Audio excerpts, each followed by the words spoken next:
Ain't nothing but a gangster party, party, party. Ain't nothing but a gangster party, party, party. Ain't nothing but a gangster party. What's up, everybody? This is Brother Ron. We all be news free Dixie for the 21st century. Ain't nothing but a gangster party. World's a stage. The world is filled with you know what. Let's just talk about, or let's just talk about those I know. Check it out, right? Let's fill it up. Yeah, shout out to the Memphis Grizzlies. Very resilient, deep, and talented team. It is my hope that the management and ownership will keep that team together because they got a winner. I can see them winning the championship very soon with that team. If John Morant could keep healthy, and the way he plays is very exciting, but also it's very dangerous the way he played. But he is reminiscent of Allen Iverson and Derrick Rose. He's a small guy, but he plays real big, and he's very exciting to watch. And I hope he'll be around for years to come. But the Grizzlies, they have nothing to be ashamed of. They play their hearts out. They really did a great job. I had no idea they were that deep and talented. And Golden State, in the words of Kendrick Lamar, be humble, because that series could have easily went in the favor of the Grizzlies. Things happen. It's life, and I'm going back to what Steph Curry wife said when he won unanimous MVP a few years ago. She said the game was rigged. And it's funny because you look at the other playoff games, how I think Boston and Milwaukee going to game 7. It's like how they balance that stuff out. Phoenix and Dallas going to game 7. So certain teams had to get eliminated at 4-2. Philadelphia got kicked out of here, lost to Miami 4-2. Memphis lost to the Golden State 4-2. But I mean, I don't get too emotionally attached to these teams in sports leagues like I used to be back in the day, because I know now, in the words of Judge Joe Brown's, bread and circuses, bread and circuses, bread and circuses. It's just a distraction, people. We didn't lose. We didn't lose. The Grizzlies lost, but they still getting paid. I get no paychecks out for the Grizzlies winning or losing. I got no, I'm not an owner in the Grizzlies, so it doesn't affect me, but it is good for morale. It'll be nice to see them win this year, especially with all the things Memphis has been through. Especially think about the death of young Dolph that happened last year in November. Really shocked the city, shook the city to its core. And it'll be good. It was good to see the city come together. With that said, the show goes on, and congrats to the Golden State Warriors, and see what they do, But anyway, just trying to build up the room here. We got an interesting topic I want to talk about. I hope you can hear me. Hope the words coming clear out my mouth. I know always my point of view ain't the most popular point of view, as seen by the Kevin Samuels' Malcolm X video, but he is actually Malcolm X for this time. And y'all keep on saying, well, no, Malcolm, he's not Malcolm. Y'all don't even respect Malcolm. Malcolm could not be the Malcolm y'all imagine. You understand? Nobody can live up to the expectations that people have of certain people. I mean, it's like Robert Johnson. Birthday was May the 8th. If Robert Johnson came back today, he said, who the hell y'all talking about? Who's this Robert Johnson y'all praising? Because when I was around, nobody was praising Robert Johnson like this. Robert Johnson couldn't even have a car. Y'all talking about, my estate is worth millions of dollars. I influence all these people. I ain't said that many records back in the day. Robert Johnson was even the most famous or well-known or most important blues musician of his time. But because people can reinvent things, they can reimagine things, this is just where we at. So I want to talk about, I ain't gonna be on here that long, maybe it'd be under 2 hours. But I'm just trying to get more people in the room and have this discussion. Ain't nothing but a gangster party. We're gonna talk about Young Thug tonight. And what do Young Thug and Old Blue Eyes have in common? Frank Sinatra. It's interesting. When I did this show, I didn't think about it until I started doing research that today, this Saturday, May the 14th, marks the 24th anniversary of the death of Frank Sinatra. I didn't even know this is how the universe so God works, because I'm a big fan of Frank Sinatra. I love Old Blue Eyes. One of my favorite singers and artists of all time. He just had a style all his own. iconic, and he's just interesting and an enigma of sorts. Very, we know a lot, but then we don't know a lot. But then it's interesting. Cause I said, what's RICO got to do with it, right? Old Blue Eyes and Young Thug, the tale of two Americas. Because really, it's interesting that you look at Young Thug, you look at Bobby Smurda, you look at this guy with Casanova, so many cats, even Tekashi Snitch 9, his crew.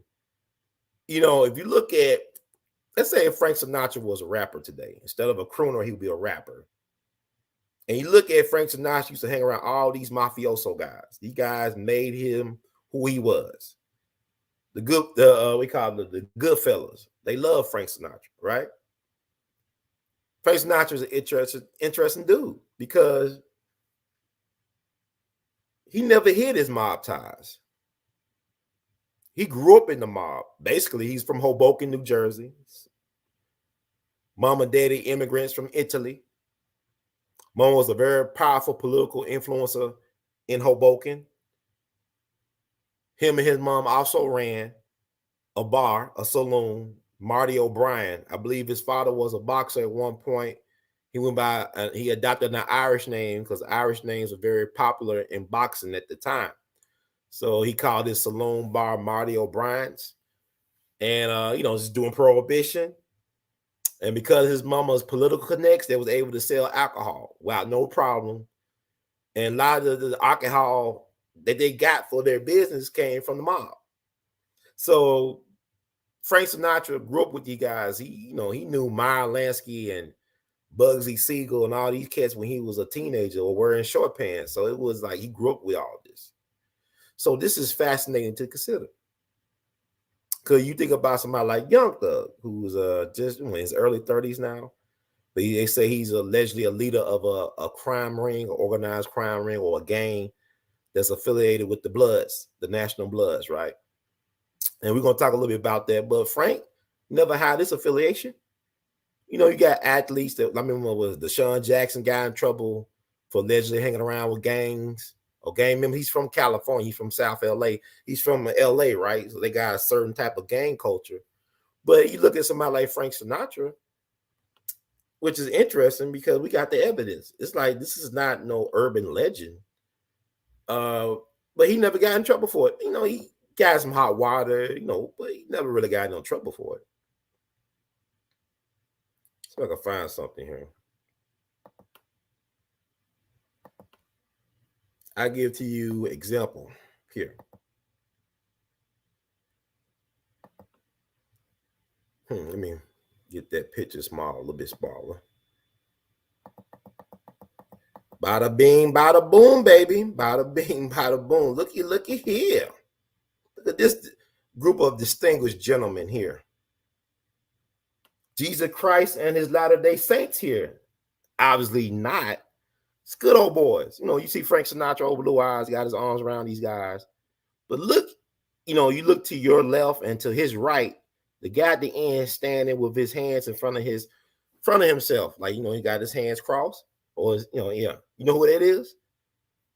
That's Big Paul Castellano, who was Gambino family crime boss before John Gotti and them took him out in front of Sparks Steakhouse. Is still open today. Y'all talking about, young Dolph getting killed at the cookie shop. You still got a steakhouse that's open today. They had one of the greatest or infamous organized crime hits in American history took place at Sparks Steakhouse in Manhattan. And it's still open, I think. Sparks is called Sparks Steakhouse. It's still open. See, people get killed. I mean, especially gangsters, they get killed in barbershops, like Albert Anastasia at the Sheraton. They get killed at restaurants. One of Frank Sinatra's mentors, Willie Moretti, was killed during a lunch. He supposed to have lunch with Jerry Lewis and Dean Martin, and they forgot that day. They overslept or something, allegedly. But Willie Moretti was killed at a restaurant during lunch. Or you think about, you go back to the 20s, right? Joe the Boss Mazzarella. Joe the Boss was hit at lunch. So, I mean, y'all talking about, well, you can't reopen a cookie shop. Hell, people get killed everywhere. Black folks get killed in churches. Look, we coming on the anniversary of the Mother Emanuel 9. It happened back in what, June of 2015? 7 years ago, this June. So I mean, y'all, like, death is everywhere. But I want to focus on this picture because I said that's big Paul Castellano on the right of Frank Sinatra at the end, standing, the tall guy standing up with his hands crossed. Then you move a little bit over to Frank Sinatra's left. The second guy from Frank Sinatra's left is Carlo Gambino, the namesake of the Gambino crime family. Arguably the greatest organized crime boss in history. He could make a case that he's the greatest organized crime boss in American history. Never got American citizenship, but stayed here for decades, owning businesses and controlling unions and politicians. Hardly spent any time in any type of so-called jail or prison. Never got his citizenship and died in his sleep in the confines or comforts of his home. That's Carlo Gambino. He's right next to the guy that Frank Sinatra got his arms wrapped around, his left arm. And y'all talking about some RICO, y'all talking about Young Thug. You know, they got Young Thug. They try to get him on his lyrics, right? But what about Frank? Well, Frank didn't sing about that type of stuff. He did do a movie called Guys and Dolls that talks about the gangsterism. He was in the movie Chicago, Chicago, that toddling down. Chicago, Chicago, I'll show you around. He played like to play gangster, but he wanted to be a gangster and he ain't around some real hitters. So this is a very incriminating picture. Imagine if a rapper took a picture with Big Meech or Fat Cat Nichols, or you name anybody. Well, if Nas had pictures with Fat Cat Nichols, or well, if Puffy had pictures with Big Meech or some stuff. You know, imagine what type of backlash this would be. But Frank Sinatra is celebrated and protected and insulated. His legacy is secure. But he made no mistake. He never hid his affiliation. Go back to his childhood. Like I said, his parents ran a saloon. They got their booze from the gangsters. He knew these guys very well. They knew him. And we're going to talk about it because, like, you know, I'm not going to necessarily get into all the legalities of RICO, but I think it's very interesting what RICO is. You know, this RICO thing, you know what I'm saying? It's pretty interesting. So I'm going to remove this picture and put up some stuff. I mean, I want to talk shop tonight. You know, I pride myself on being different from every other new black media person. Everybody should have their own thing, but you know, I'm an analog guy, trapped in a social media, big tech, whatever, fast moving world. You know, I take my time. Sometimes I'll be late with my postings and all this stuff. I'll be behind what's trending and, you know, all that news cycle BS because I'm not trying to chase a dollar like that. I am trying to make a difference, but it's just it's a lot going on. But let me just slow it down. I like to put things in certain type of context. A lot of people ain't putting them in context in. So I hope y'all can hear the words come out my mouth.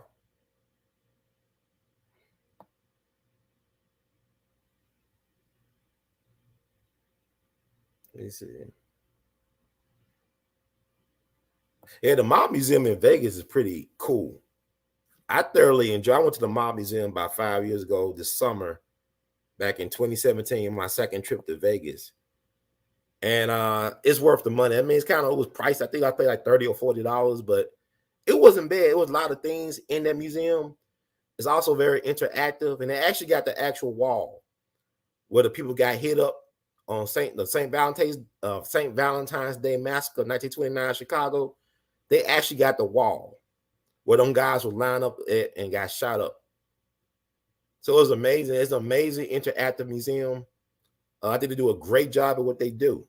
So if you ever in Vegas, please make it your business to go to the Mob Museum. They're not paying me anything, but I really actually enjoy myself. There's a lot in that museum. I think they try to do a decent job of being more inclusive of other types of organized crime individuals and nationalities and ethnicities, ethnic groups. Bada bing, bada boom.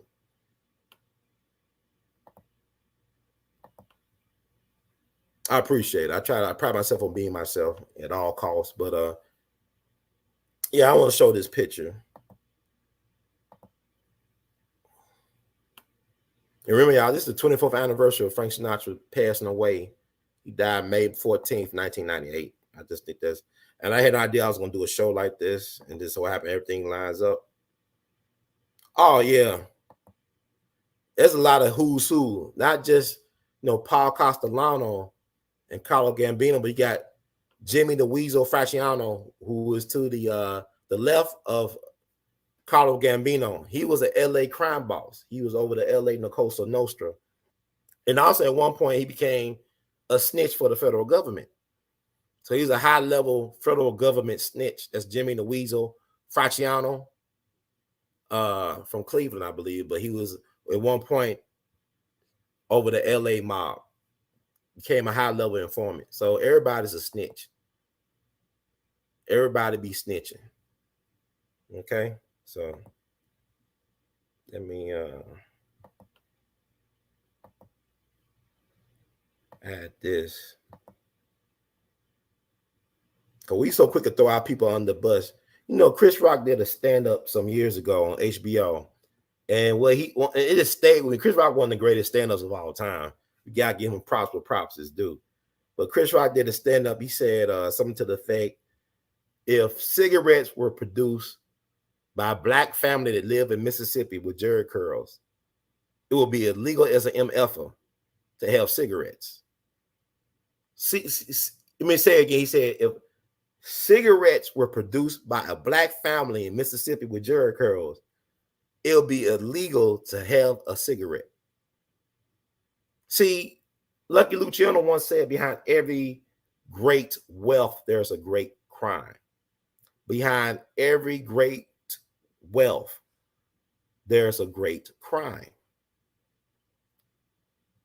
Why is it that everybody gets to come here and steal and kill and rob to gain power, but when it's time for black folks to emulate the American way, they present us with the American nightmare? Why is it that,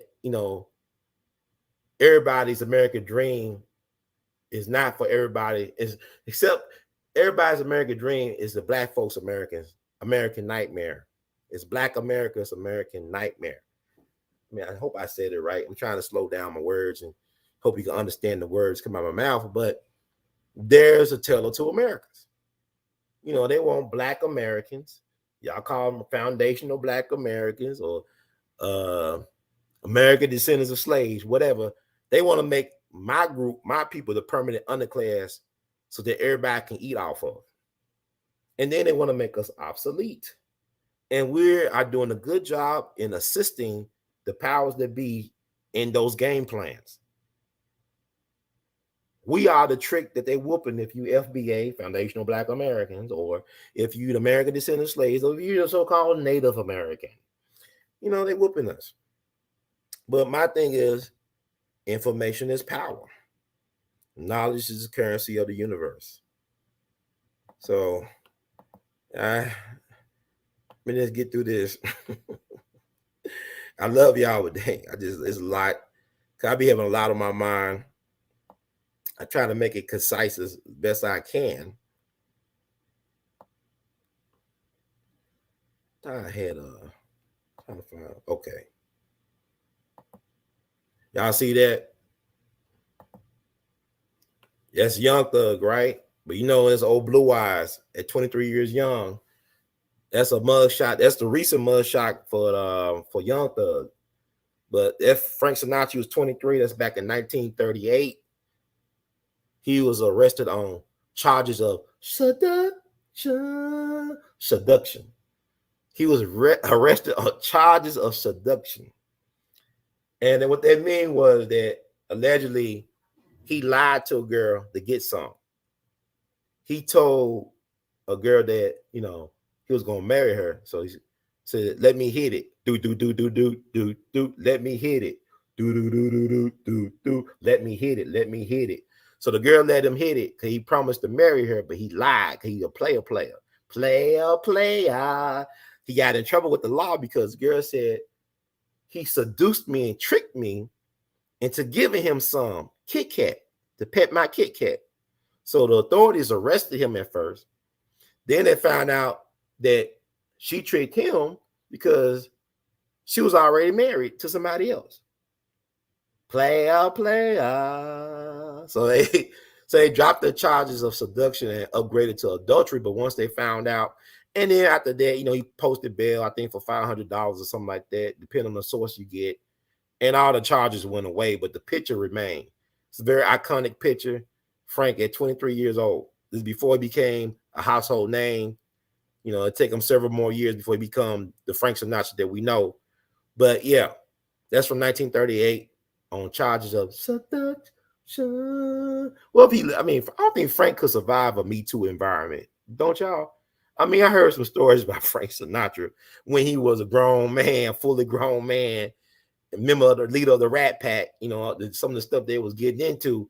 I don't think Frank could survive the Me Too era. What say you all in the chats, on the comments? And yeah, Young Thug over there, he's leader of an organized crime gang, criminal gang. Well, 56 counts, RICO charges. RICO is not RICO Suave, but RICO is an acronym for Racketeer, Influence, and Corrupt Organizations Act. RICO.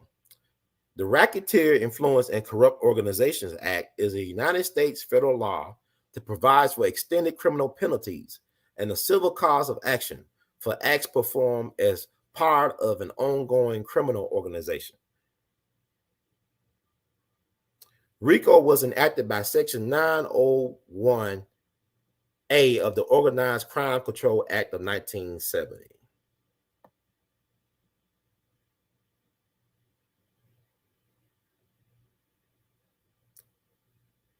G. Robert Blakey, an advisor to the United States Senate Government Operations Committee, drafted the law under the close supervision of the committee's chairman, Senator John Little McClellan. It was enacted as Title IX of the Organized Crime Control Act of 1970 and signed into law by U.S. President Richard Milhouse Nixon. While its original use in the 1970s was to prosecute the mafia, as well as others who were actively engaged in organized crime, its later application has been more widespread. Beginning in 1972, 33 states adopted state RICO laws to be able to prosecute similar conduct. So, you look at these things, it was started to bring down high-level organized crime figures, because a lot of times it was hard to prove if a person was a leader of an organized crime organization, because a lot of organizations had great, well-organized hierarchy, hence organized crime. So a lot of the top leaders will be insulated from the work of the lower employee, the grunt workers. You know what I'm saying? It was a lot of insulation between the top level bosses and the soldiers. So that's why they had RICO. But as all things, what they say, the road to hell is paved with good intentions. So it's like, you tell me you want to have a war on drugs when it's really a war on black people, poor black people. I ain't say no black and brown. Y'all we think we got allies all on black. They use these laws to go after black people. All these laws are these gun laws meant to go after black people. We can't protect ourselves from lynch mobs. Think about Tulsa. Think about the People's Grocery lynching. You had black men who were armed, who was able to defend themselves. But once they turned themselves in and their arms to the so-called law, they got lynched. That's real lynch law for you. So you make these laws, tell me you want to protect the interests of the public, but really you want to undermine a certain sector of the public called black people. So RICO was about going after organized crime, real organized crime at a high level. Now it's about getting dope boys off the corner and rappers off the streets. Imagine if, if Al Pacino, Robert De Niro, Joe Pesci was arrested based on the movie roles they selected in the movies they acted in.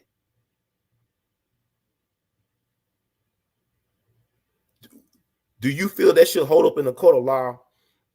If I'm an actor and I was in a gangster movie, should they be able to prosecute me on my acting role?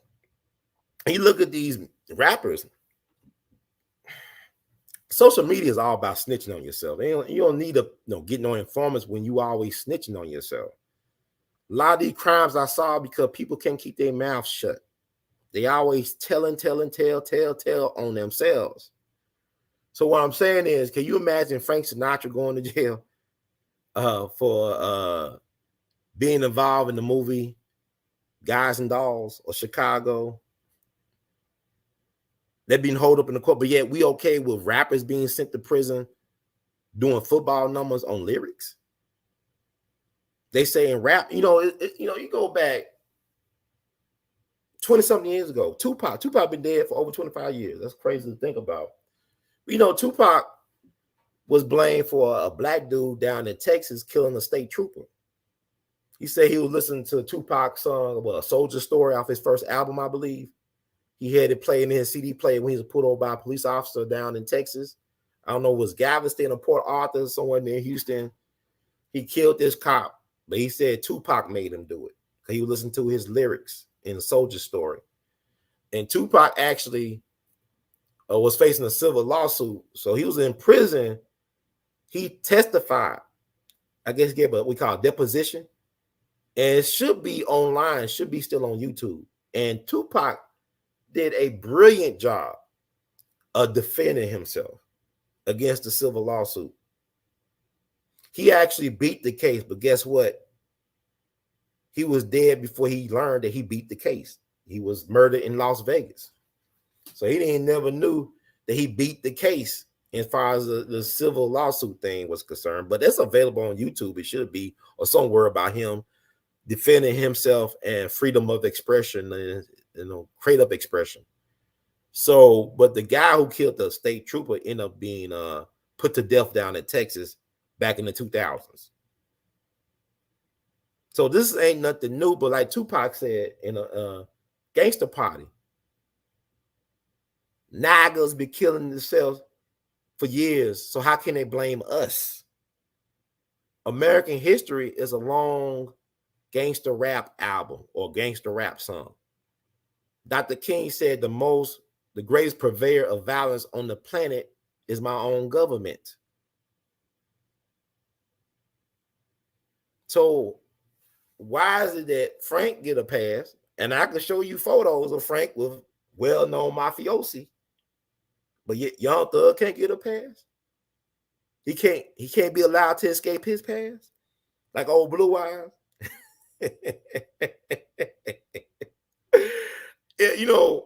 It's a crime for Black folks to unite, to be on one accord. It was that long ago when Suge Knight, Irv Gotti, and Jay Prince of Rap-A-Lot Records wanted to consolidate their resources to control distribution of Black music. And guess what happened? All of them caught cases. The feds almost sent the Gotti brothers away. Irv and his brother almost was facing football numbers in federal prison. They beat that. Jay Prince, it's well known, he was harassed by the federal government, in particular the FBI, for years. And we all know what's going on with Suge Knight right now. So we're not even allowed to organize and consolidate like the Italians and the Irish and the Jews. Like I said, if cigarettes were made by Black folks with jerry curls in Mississippi, it'll be illegal to have a cigarette. So Black folks, we're not allowed to do what the other kids can do. They won't allow us to get some leverage and to create great wealth because, think about the Ivy League. Why do you think Harvard University want to do reparation talk? How do you think they got all that wealth? Through slavery. A lot of the founders of the Ivy League schools were shipping slaves, slave owners. Look at the history of Johns Hopkins. Look at the history of all those schools. This country was built on exploitation of Black pain and labor. Even the entertainment is built on Black pain and labor. Look up Stephen Foster. Oh, Susanna, oh, don't you cry for me. If I come from Alabama with a banjo on my knee. Who do you think he got that from? T.D. Rice, Thomas Daddy Rice, Jim Crow, Zip the Coon. Come on, man. Look up the history. This country is very violent and ignorant and evil. Talking about some critical race theory. They're not teaching all that. Hey, they said it's better for them to show you than to tell you. And they've been showing us all this time, and we refuse to get the lesson. So, I mean, the Young Thug kill. I don't know if he killed anybody. I mean, he talked about in his lyrics. What did Johnny Cash say? I shot a man in Reno just to watch him die, right? Something to that effect. Johnny Cash said, I shot a man in Reno just to watch him die. He said it in Folsom Prison Blues. So Johnny Cash be going to prison. He did perform live at Folsom Prison. That's I killed a man in Reno just to watch him die, some stuff like that. I'm a fan of Johnny Cash. I even think about Jimmy Rogers. He had Blue Yodel #9. I think that's probably one of the first gangster rap songs to me. It came out, it was recorded, I want to say June 16th, 1929, I think. June 16th, Tupac birthday. Hail Mary. And his son, he talking about he was on the corner of Bill and Main shooting craps, and then he got mad and he plotted his gun, started busting caps. And I send all around his home. And he had like Louis Armstrong on the trumpet, and Louis Armstrong's wife, Lil, was on piano. So Jimmy Rogers, he went to jail for talking about shooting people or shooting at people after losing their craps. So I'm saying it's kind of weird. What we do, we draw the line.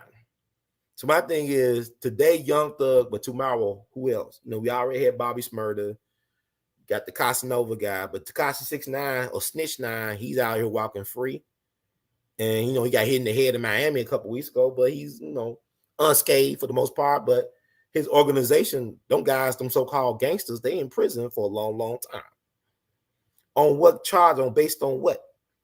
So you think about, okay, Frank Sinatra, right?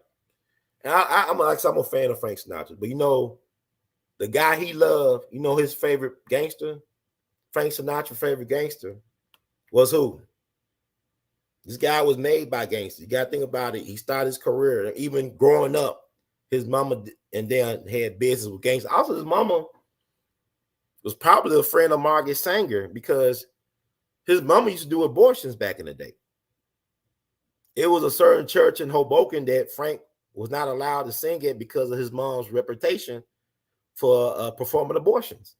His mom was a very interesting figure. This Frank Sinatra mom was very interesting. She was less than 5 foot tall. She used to go by the name Dolly because she was like allegedly a beautiful young person, but she was also like small like a doll. She was just almost 5 foot tall and weighed about 90 pounds, but she was a badass.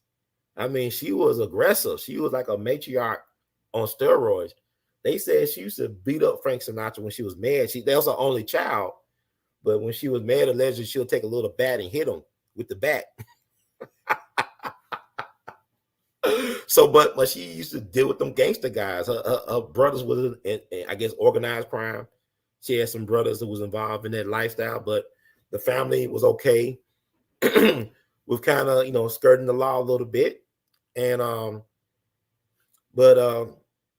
yeah, Frank Sinatra's favorite gangster was probably my favorite gangster. Actually, he's the most interesting to me in a lot of ways. Let me find his picture.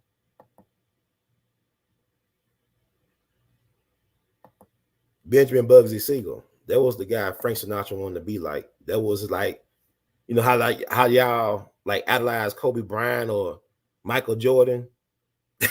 Bugsy Siegel was Frank Sinatra's Michael Jordan or Kobe Bryant. And Bugsy's interesting because he's like straight out of Hollywood casting. You understand? He had that. If you think about what a gangster's supposed to look like and act like, he had that. He had the look, he had the swagger, and he had the what LeBron James lacked. He got that killer instinct. Oh, Bugsy. Bugsy. Better not call him Bugsy, call him Benjamin or Mr. Siegel, but never Bugsy into his face. That's until they shot his face off. They shot that pretty boy face off, but that was Frank guy. He idolized Bugsy Siegel. That was his guy. What Snoop say? To own a fly casino like Bugsy Siegel and do it all illegal. You know, that's the father of modern Las Vegas, Bugsy Siegel. And Bugsy actually wanted to be a Hollywood star. He actually tried out for the movies. And you know, come to think about it, see, I'm gonna make like it's always a double standard. You know, imagine if A.L.L. Iverson was hanging out with some big time drug dealers in Philly. How would that look?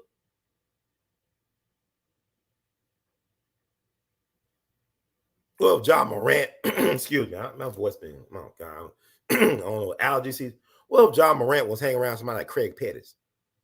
Memphis people know who Craig Pettis is. How would that look? But for white people, like, oh, so we like it, so like adventurous and all this stuff, and you know, so intriguing. Let me see, finally. I'm just really freestyling. I don't really hell no. I ain't like people. I can't do all this research, and I'm trying to just get stuff out there. Okay, that's Bugsy right there, right? The smile, handsome guy, and the guy with the side profile. That's George Ralph. George Ralph was one of the top gangster actors of his era. I really actually enjoyed George Ralph. He's, you know, he created like the stereotype of what a gangster's supposed to be from that day. He would be flipping the coin, have his fedora, you know, he had the swagger, but George Ralph was childhood buddies with Bugsy Siegel in New York. They grew up together. So you had the gangster that wanted to be an actor or movie star. Then you had the movie star who wanted to be a gangster. And that relationship was explored in the movie with Warren Beatty playing Bugsy Siegel called Bugsy that came out in 91. And Joe Montana, whatever his name, Joe Montana, he played George Ralph. But George Ralph was still involved in organized crime because he was close to Oni Madden, who ran the Cotton Club. And he used to fix boxing fights. Oni Madden ran the boxing underworld too. Oni Madden, the killer, he was born in England, but he was raised in the States. And that guy was a killer. He killed a lot of people. But he ran the Cotton Club. What people don't understand that the Cotton Club used to be owned by heavyweight champion Jack Johnson. It was called like the Deluxe Club or Club Deluxe when Jack Johnson owned it. But I guess Oni Madden and the boys made a deal he couldn't refuse, made him an offer he couldn't refuse or whatever. So Oni Madden ended up owning the Cotton Club. But Oni Madden was close with George Ralph. There was his Hollywood connect, but they used to fix fights back in the day. So George Ralph, you know, even though he came up in that age, he never left, he never disconnected from his buddies from back in the day, including Bugsy Siegel. You know, was George Ralph showing Bugsy around a little bit, helping to get the networks and connects out in L.A. and Los Angeles, and it helped him establish himself. But that picture right there, that should be incriminating for anybody. Can you imagine, you know, think about Michael B. Jordan hanging out with some Bloods or something, or some Crips. I don't know, it's different today. I don't know. Maybe that's cool in the social media world, but, you know, think how scandalous that should be. But they smiling because they know the joke is on us. You know, Bugsy, when he was tried for murder in Los Angeles, I think Bugsy, when he was even in prison, they will allow him to go to have lunch and get pedicures and get haircuts. He would just walk around with no problem. I think he forced the district attorney to give back his campaign contribution. He gave the DA, I think he gave the DA at the time like $30,000. But when he was facing that murder charge, he said, "Give my money back. This is not what I paid for." And the dude gave him his money back because, like I said, you don't want to call him Bugsy and you don't want to mess with his money. But that's Frank Sinatra's idol, Bugsy Siegel. Let me read something from the Daily Mail. All this stuff is fascinating. Let me read a couple of things, and I'm trying to tie it up because, like, my thing is, you know, I'm just trying to show the hypocrisy of it all, right?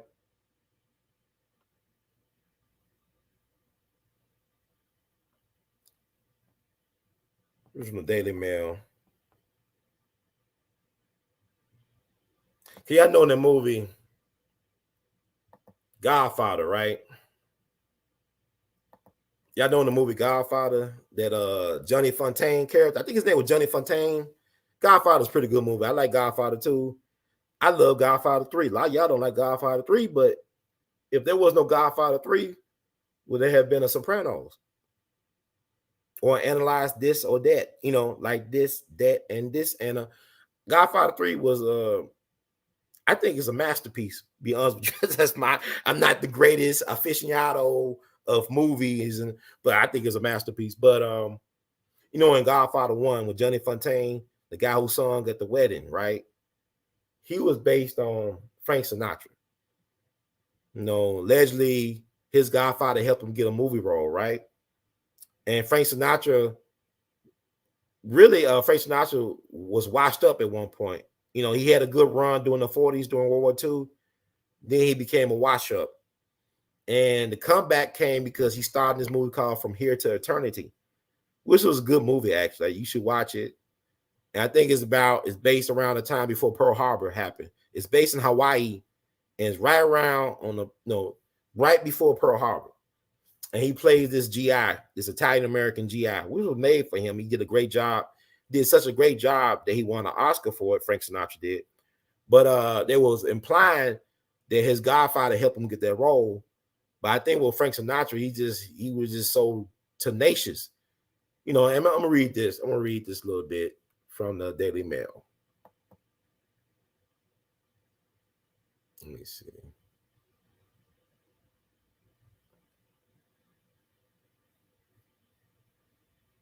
It's talking about the mobster Frank Sinatra most admired was slaughtered, his head blown apart by a bullet. The singer's dangerous flirtation with the mafia.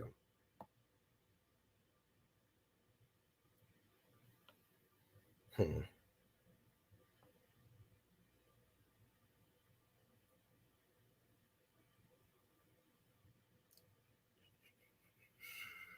lot here. But Frank Sinatra's an interesting cat, man. I just and really, quite frankly, with Young Thug, I think it's really hypocritical because the entertainment industry always been organized crime. You cannot, cause a lot of these artists, they're drug couriers, not just the rappers, but you look at rock and roll stars, people alleged the Rolling Stones, Grateful Dead, people like that. You got to think about like the acid parties they had back in the day. Who created acid? The CIA created LSD. The CIA, the Central Intelligence Agency, created LSD. They used entertainers, in particular musicians, to promote and distribute, allegedly, the LSD to get it very popular among the people. John Lennon claimed that the Beatles was brought to America to influence and get the kids hooked on drugs. Lucy in the Sky with Diamonds is LSD. Hey Jude is about heroin. Dick Gregory was told information from John Lennon, who he helped detox in Europe. And John Lennon said, look, we hear the music, it's subversive. You understand? So, the culture always been compromised, but then you got to look at the back of the day. Go to Louis Armstrong, right? Old Satchmo. Satchmo had to go to Europe for a while to get away from the gangsters over here. You hear these white gangsters literally fighting each other and killing each other in the streets to control Louis Armstrong's career. This actually happened. I know y'all don't, y'all look at old Popsy, you're smiling now. No, no gangsters was fighting over Louis Armstrong to control his career, and he was scared, and he had to get the hell out of here. Hell's a popping, but not me. I'm going to pop overseas. So Louis Armstrong ended up getting, because he told this story to Queen Elizabeth. Queen Elizabeth, the one who's still queen, she asked Louis Armstrong, like, how you get into this career and all this other stuff. He basically told her that on advice of a friend of his from New Orleans named Black Benny, who was a pimp. Black Benny was a pimp and a bass drum person, in the parades. He asked, Black Benny, what can I do, man? I want to make a living by my horn and sing and entertain people. I don't want to hurt nobody. And Black Benny told him, Louis, what you do, you'll find a white man that likes you, that protect you, that stand up for you. You become that white man's nagger. He told that to Queen Elizabeth. Well, no problems. And y'all think Louis Armstrong wouldn't say that? Read his letters.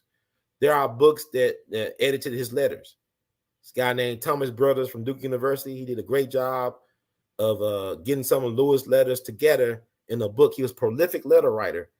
And Lewis was not well educated. He didn't have a great formal education, but he had a lot of common sense. Man was very, very smart, observant, and insightful, and it's worth reading him in his own words. Because the way he write or wrote is how he played his trumpet or how he sang. He just had a style all his own. But Lewis had that problem, but it wasn't until he met this white man named Joe Glacier. I know y'all heard the name Joe Glacier, right? Because not only was he the manager for Louis Armstrong, but also he was the manager for Billie Holiday. He was a Jewish guy from Chicago. And he was a part of the Jewish mob. He was an associate of Chicago's Al Capone gang, the outfit. He was an associate of Chicago mob, part of the Jewish mob. Also, he was the mentor to Clarence Avant, the person y'all know as the Black Godfather. That was the guy who mentored him, Joe Glacier, a Jewish mob figure who controlled the careers of Black entertainers like Louis Armstrong and Billie Holiday. So how can you escape organized crime when it's everywhere? When it's all in the industries, in the unions, recording industry, the movie industry. America is organized crime. So where's the RICO? Where's the love? Stuff is insane. But Frank Sinatra is interesting. And I want to read these words because I think it's important. You know, like Eddie Griffin said that no Black man is allowed to lead this without an asterisk next to his name. No Black man is allowed to lead this business, this show business, without an asterisk. Think about every Black male celebrity you could think of and think about what they remember. What's the most infamous thing they're known for? O.J. Simpson, Jack Johnson, Barry Bonds, even Michael Jordan. You know, there's always something that's going to be tagged to him. You know, they can't let a lot of people get away clean. Even Malcolm. They won't let Malcolm get away clean. Because y'all got mad when I said, well, Kevin Samuels is the Malcolm X of this time. And y'all said, well, you know, his sexuality, he's a powder puff. I said, they're trying to make Malcolm X a powder puff. Where you been for the last 25, 30 years? They've been trying to put Malcolm X in a dress for the last 30 years. So what y'all talking about? What y'all talking about, Willis? Getting mad at me? You got your feelings and start researching. But this is stuff. Brother Ross said this. See, I sure did say it. Ain't nothing but a gangster party. But what about the Young Thug? I'm just trying to give y'all, look, man, it's a double standard. That's all I'm saying. Basically, the point of this podcast tonight is to show you the hypocrisy of America. Like, how can you talk about freedom when you own slaves? That's America. This is America. It's too American. I don't think y'all hear well. What did somebody said? I'm not bugging because you got to look at how they treated Malcolm, how people still treat Malcolm, how people still justify why Malcolm was done the way he did. You got Black folks that justify the death of Malcolm. By that means, Malcolm was not beloved. He was not universally beloved by the Black community. Y'all, I don't know. Y'all do research. Y'all could talk to folks. There's still folks around when Malcolm was around. They couldn't stand Malcolm. His own kind couldn't stand him. And some celebrated when they shot Malcolm. It's like Black preachers celebrated when they killed King. This is not no urban legend. Because the thing about the Samuel guy, he was about talking not just about Black women, he was talking about the Black family and the Black men. I was not a follower of Kevin Samuels, but the things I listened to about him and from him while he was alive, I had no problem with. And people talk about delivery. I mean, you too soft. Shit, I was friends with Dick Gregory for 6 years. Can you imagine dealing with Dick Gregory? You don't even know the things he said to his family, let alone people like me and other folks. So, I mean, you got to develop a tough. We too soft. I mean, even to people talking about Malcolm X holiday, why? What's there to celebrate? Y'all want to make everything about, y'all want to make everything a celebration. We got our ass kicked. Let's celebrate. Let's make a holiday about us getting our ass kicked. Y'all just love the party. by any means necessary. Y'all just love the party. Black folks with enough is gonna be enough. We can't stand nobody that holds us accountable, period. You know, we still got Shahrazad Ali, sister Shahrazad Ali. She been saying what Kevin Samuels been saying for 40 years, just about. You got to think about Kevin Samuels wasn't on the radar until about 2 years ago.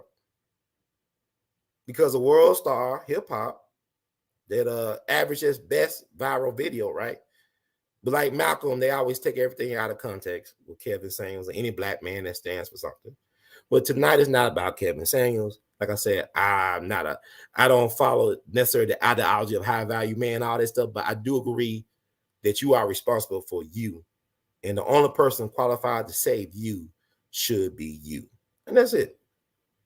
Y'all get all, because if y'all love Malcolm, why y'all not raising more Malcolms and Khalid Muhammad's? Why not raising strong, unapologetically black men that's black first? Where are all the Malcolms at? Yesterday was the anniversary of the killing of Malcolm's grandson, who wanted to follow the footsteps of his grandfather. They killed him in Mexico City, and we still haven't got an official explanation about what happened to our brother Malcolm, his grandson. He was trying to do Malcolm. And y'all tell me like y'all love these people. Why are we not raising no more Marcus Garveys? No more Malcolms. Dr. Kings, Omega Evers, please, man. Come on. Y'all, stop it, man. Y'all don't love Malcolm like that. I'm just letting y'all know it's okay. If y'all love Malcolm, black folks would not be voting Democratic Party all the time.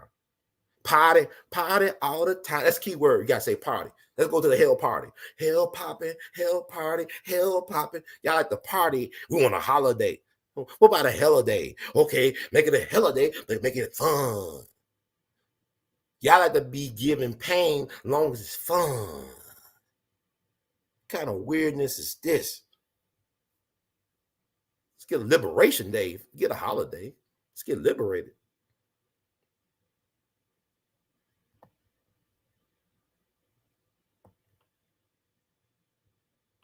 And like I said, let me get you through this thing.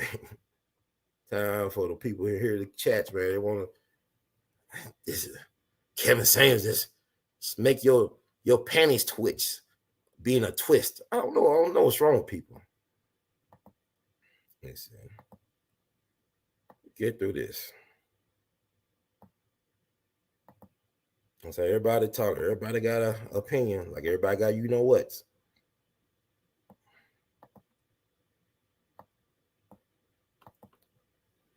Okay. Let's keep it all blue eyes and Young Thug as I go through this.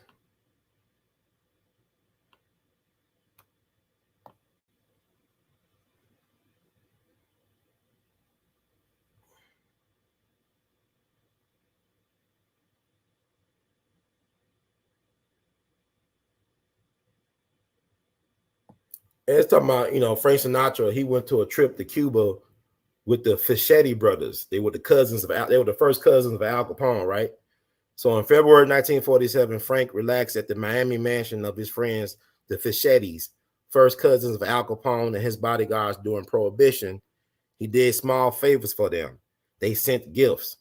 Then, accompanied by them, he flew to Havana, Cuba, where he was photographed getting off the plane carrying a large square case. A vast amount of attention has been devoted to his 4-day trip to Havana, his most blatant walk on the wild side with the mob. At the Hotel Nacional, a conference of top U.S. gangsters was underway, organized by the hotel's co-owner, Jewish mobster Meyer Lansky. His silent partner was the corrupt Cuban president, Fulgencio Batista, and presided over by infamous mafia don, Lucky Luciano. Y'all listen. Luciano had been deported from the U.S., but was using Cuba as an offshore base. Now, Luciano helped the United States government, in particular U.S. Navy. He gave them intel to invade Italy, to invade Sicily. So they let him get out the hook early out of prison because he was in prison for white slavery charges. He'd been convicted of white slavery of being a pimp, running them white girls up in New York, and he was like facing like 30 to 50 years in prison.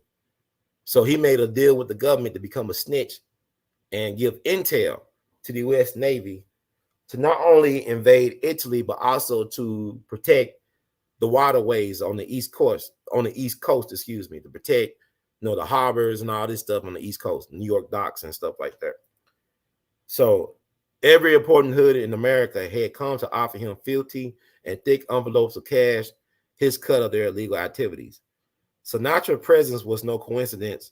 Those on the invitation list had known for months that he would be there. He was welcome not just to sing and entertain them, but because he was respectful to the boys. But did respect translate into guilt by association? Did his sins run deeper? Certainly, Frank rubbed a lot of elbows in the 4 days. The conference was a veritable summit of crime. Some life or death decisions were made. Sinatra was probably not privy to these discussions. He was there to provide a cover story and to admire and be admired. He was, Luciano later said, a good kid, and we was all proud of him. Frank performed, he glad-handed, and he was rewarded. Pre-Castro Havana was a 24-hour fiesta of pleasures. There was an orgy in his suite with 12 naked women. Old Frankie, blue eyes, got get up and go. Interrupted with a troop of Cuban girl guides led by a nun, arrived to present the singer with a token of their esteem. He hustled the brides out of sight and addressed the guys in a silk dressing gown. So think about this. You think about the Playboy Mansion. Think about Jeffrey Epstein. Was Frank Sinatra involved in sex trafficking? I don't know. He had a lot of traffic going on in his room. You might need a cat trafficker or something like that. I don't know. I'm just saying, we like this type of stuff, right? We love it. This type of scandal and innuendo and stuff like this. So Frank's hero worship of tough guys got him in way over his head. The court of public opinion would quickly take note of Sinatra's new friends and will react violently. His presence was revealed by an American columnist who happened to be on the island at the same time and saw him disporting himself with Luciano and company. Shame on you, Sinatra, he wrote, for setting a terrible example to the hordes of pimply, shrieking slaves, the girls who were his fans. Interesting how you put shrieking slaves. What's that about? I said Luciano was convicted of sex slave trafficking, right? Or white slavery. It was a black woman named Eunice Carter who worked for Thomas Dewey, who gave Dewey the blueprint to put Lucky Luciano behind bars. A black woman did that, Eunice Carter, who shared the same birthday as Ada B. Wells on July 16th. As a black woman, because Thomas Dewey ran and became governor of New York and almost became president of the United States. I believe he ran twice for the presidency of the United States on the Republican ticket, but it was a black woman that gave him the biggest win of his career. Sinatra was stunned by the reaction, and his immediate response was self-contradictory. I was brought up to shake a man's hand when I am introduced to him without first investigating his past, he declared. Any report that I fraternized with goons or racketeers is a vicious lie. That's Frank Sinatra. Okay, he did it his way, man. After the trip, he told Hollywood gossip columnist Hedda Hopper that he had dropped by a casino one night and was asked if he mind meeting a few people. I couldn't refuse, and I went through some routine introductions, scarcely paying attention to the names. One happened to be Lucky Luciano. If I had caught his name, I probably wouldn't have associated it with the notorious underworld character. But he's doing some good acting right here. I sat down at the table for about 15 minutes. Then I went back to my hotel. When such innocent acts are so distorted, you can't win.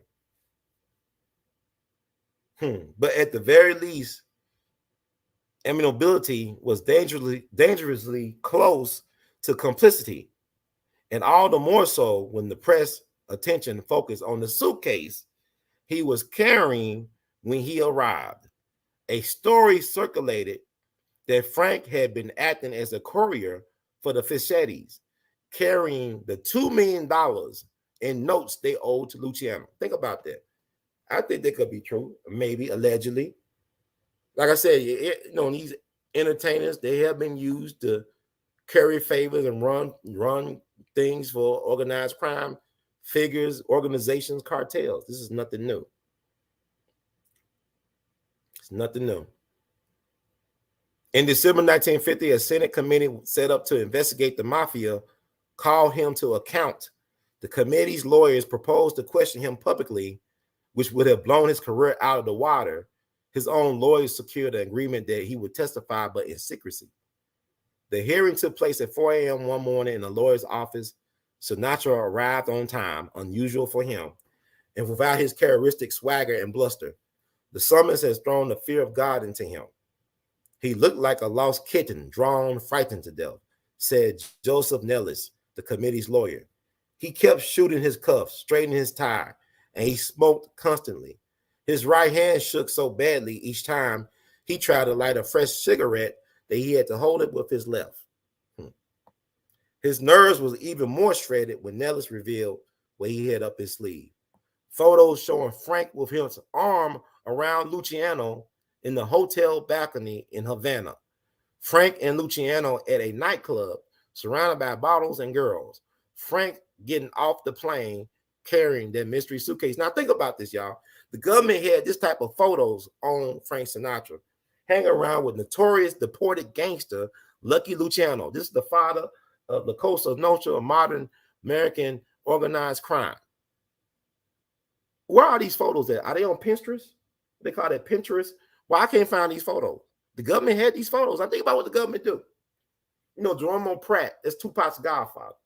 Geronimo Pratt served 27 years in prison because the government withheld evidence from the jury. The government had him under surveillance. See, he was found guilty of killing a white lady on a tennis court in L.A., I believe. But here's the thing. He was under surveillance in Oakland at a Black Panther Party leadership meeting. You had the top leaders of the Black Panther Party meeting in Oakland, but yet they accused Geronimo Pratt of killing this white lady on a tennis court a lot of miles away in L.A. The government had evidence that he was at the meeting, and they withheld it from the jury. Jurors said had they known about this evidence, they would have found Geronimo Pratt not guilty. And here's the sad thing. You had leadership of the Panthers. They were told allegedly by Huey P. Newton, yes, the Huey P. Newton, not to testify on behalf of Geronimo Pratt. Allegedly, they was told this. I think Dave Hilliard said something about this. I think Bobby Seale made mention of this years later. But they were told not to testify on Geronimo's behalf on orders of Huey P. Newton. Now, I don't know what to believe and all this stuff. Elaine Brown, she wrote a book called A Taste of Power. Elaine Brown, boyfriend, the guy who trained her, was U.S. intelligence, who used to be Harry Belafonte's manager at one point. Look him up. She talks about him in her autobiography.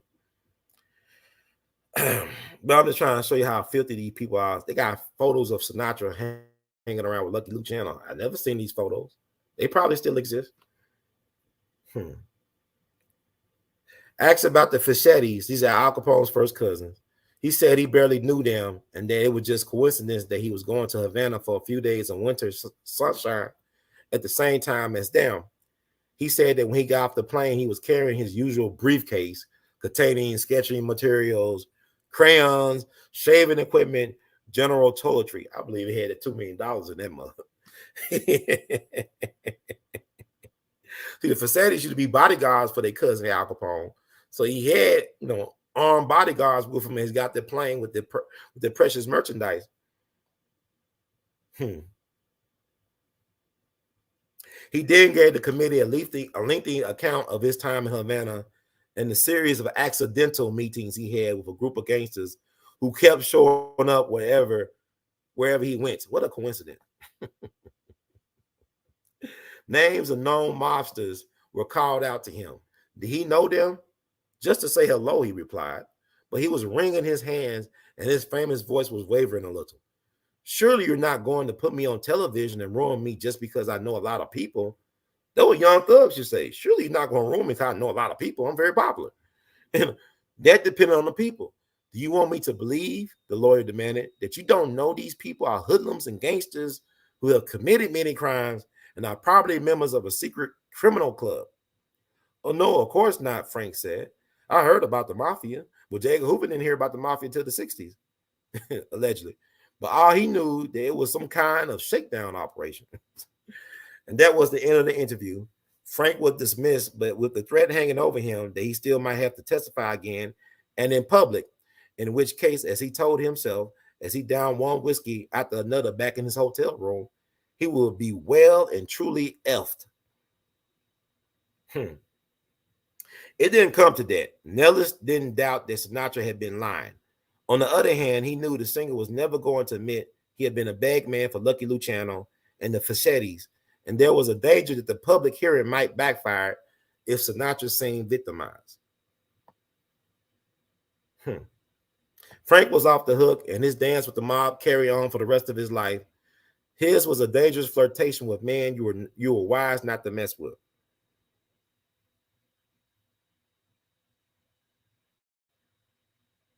The monster he most admired, Bugsy Siegel, was slaughtered, his head blown apart by a bullet for daring to skim off the mob money in Vegas. Now that's in contention. Nobody, there's a lot of theories behind who wanted Bugsy dead. There's a lot of interesting theories that make a lot of sense to me. So he made a lot of powerful enemies, Bugsy.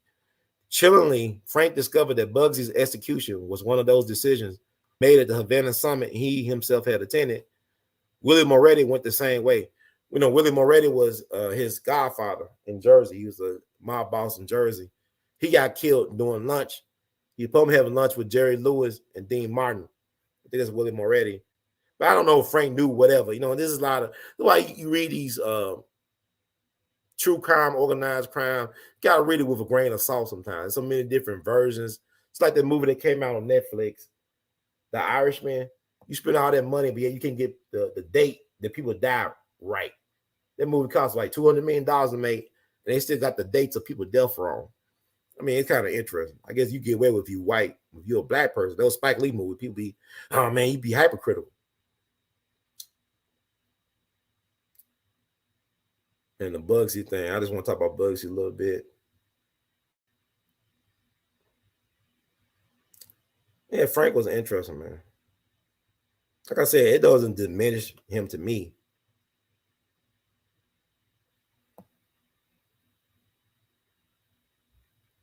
It doesn't diminish him. It just make him more human and relatable. I mean, there's a lot to talk about, but I just want to, get you in the mind, like, why they going after Young Thug when people like Sinatra are celebrated for being bad boys, right? For kind of skirting the law a little bit, getting away with murder in some cases. Not saying that Sinatra was a murderer. I ain't a killer, but don't push me. Revenge is like the Swedish chore. That's a getting kitty cat. I'm not saying he was that, but he did hang around with these mobsters. Now, I had my uncle Frenchie. He passed away last year. I almost made it in 95. He founded and owned at one point the oldest black-owned newspaper in the state of South Carolina, the Charleston Chronicle, which died the same year he died, unfortunately, because, they had beat sometimes. But I remember I first met my uncle Frenchie on his 87th birthday, and I started recording him. I would go back for several years just to record him and share it online to make sure my other family members around the country who never got a chance to meet Uncle Frenchie would know about his amazing story. But he was a young man in the Navy back in the 40s. He was working for, the Navy newspaper. And he was stationed in Italy, in Naples. And he actually told me, because his favorite food was spaghetti. He's loved getting spaghetti from the Piggly Wiggly in Charleston. Or one of the Piggly Wiggly. He just loved getting that spaghetti. But he said he had a spaghetti dinner with Lucky Luciano. I said, you had a what? You had a spaghetti dinner with Lucky Luciano? Yeah. Because this is after the World War II. Like I said, Lucky was deported from America. He made a deal with the government. They said, okay, you helped us. You just can't stay here. Now, when he died on the question, see, Bugsy died, not Bugsy, but Lucky Luciano died under questionable circumstances, I believe in 1962. He was at the airport picking up a Hollywood guy, because he wanted to do a movie about his life. From my understanding, he wanted Dean Martin, one of Frank Sinatra's closest friends, buddy in the Rat Pack, to play him. And I think the boys back home was afraid that Lucky would spill too much. He would spill too much tea. So he had a heart attack, I believe, at the airport and died. Some people believe he was poisoned. I believe he probably was taken out. You know, and out of respect, they did it like that instead of like blowing his face off like Bugsy Siegel, because all the things he did for the organization, for the boys. But yeah, he had a spaghetti dinner with Lucky Luciano. He said Lucky had a lot of girls around, a lot of women around him. Like I said, Lucky was a ladies' man. He always kept women around. He went to jail for women. They say he was one of the biggest pimps on the East Coast, whatever. So they threw the white slavery charges. But my uncle said Lucky Luciano was a cool guy, but he ain't never want to cross his path again. But they had a spaghetti dinner because Lucky, you know, I said, well, he had a problem with you being black. He said, no, he just wanted to connect with some American people. Lucky loved America. He loved America. He was born in Italy, in Sicily, I believe, but he saw himself as American.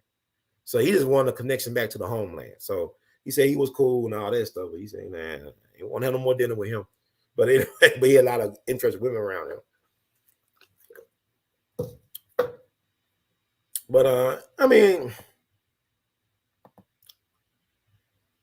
let me read about this Bugsy thing. And I was saying, like, you know, it's a bunch of hypocrisy. Like, you know, you profit off of these lyrics that degrade black people, that demean black people. And yet, I don't, it's kind of, everything's weird. As I get older, this stuff is like, man, what the hell? What the hell?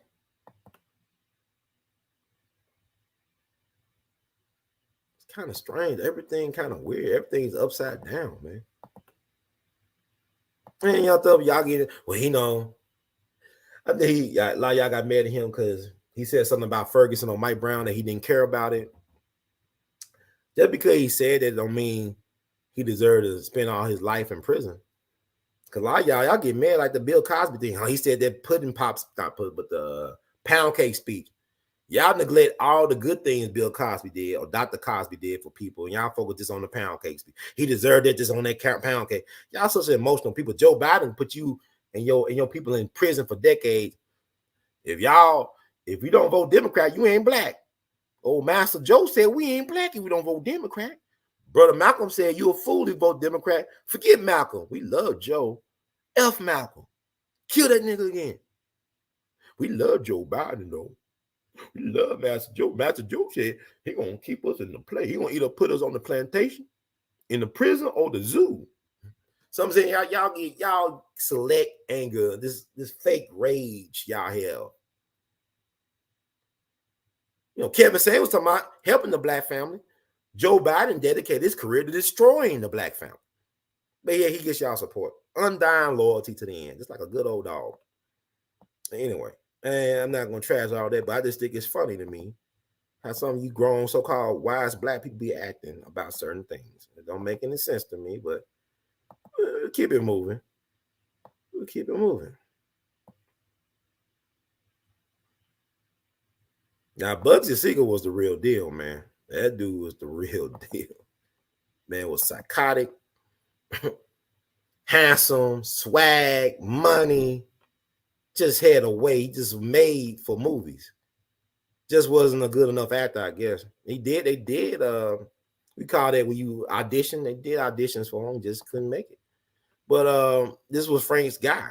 That was his hero. That was his Michael Jackson, or Michael Jordan, rather. When he moved, this is to my Frank Sinatra, when he moved from the East Coast to Hollywood to live and work, he encountered one of the most dangerous and violent of them all, West Coast boss Benny Siegel, known as Bugsy because he was as crazy as a bed bug. Stars like Humphrey Bogart, Jimmy Cagney, and Edward G. Robinson might look tough on the screen, but Bugsy was the real thing. He killed people. Sinatra couldn't get enough of him. This is Sinatra, my funny Valentine. That's Sinatra. He and his mate, Phil Silvers, the comic actor, TV Sergeant Bilko, were enthralled. They will brag about Bugsy, said Silver's wife, and what he done and how many people he killed. Sometimes they argue about whether Bugsy preferred to shoot his victims or simply chop them up with axes. I mean, this stuff is crazy. She never forgot the awe Frank had in his voice when he talked about him. He wanted to emulate Bugsy. How Will Smith wanted to emulate Tupac, Frank Sinatra wanted to be Bugsy.